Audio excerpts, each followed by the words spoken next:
Hoje nós vamos ver um pouco sobre a história de José. Quem conhece a história de José? Aleluia. Repita comigo: legitimando uma colheita fiel. Uma colheita fiel. Para você legitimar uma colheita fiel, você precisa ser legítimo. Legítimo fiel. E quem é legítimo, ele é... Vamos supor, você vai comprar um sapato de couro e a pessoa fala, é couro legítimo. Significa que ele é original. Então repita comigo: eu sou original. Abra sua Bíblia em Gênesis.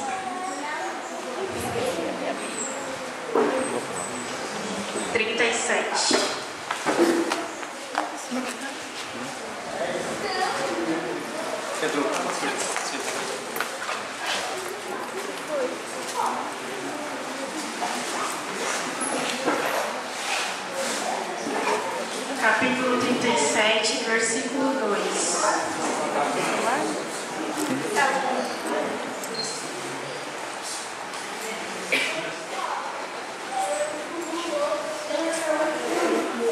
Eu vou ler. Esta é a história de Jacó. Tendo José 17 anos, apacentava os rebanhos com seus irmãos. Sendo ainda jovem, acompanhava os filhos de Bila e os filhos de Zilpa, mulheres de seu pai, e trazia más notícias deles a seu pai. Ora, Israel amava mais a José que a todos os seus filhos, porque era filho da sua velhice, e fez-lhe uma túnica, talar de mangas compridas. Vendo, pois, seus irmãos que o pai o amava mais que a todos os outros filhos, odiaram-no e já não lhe podiam falar pacificamente. Teve José um sonho e o relatou a seus irmãos. Por isso o odiaram ainda mais. Pois lhes disse: rogo-vos, ouve este sonho que tive. Atávamos feixes no campo, e eis que o meu feixe se levantou e ficou em pé.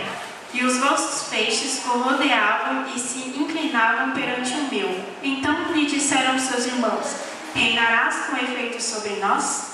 E sobre nós dominarás realmente? E com isso, tanto mais o odiavam por causa dos seus sonhos e de suas palavras. O que acontece aqui?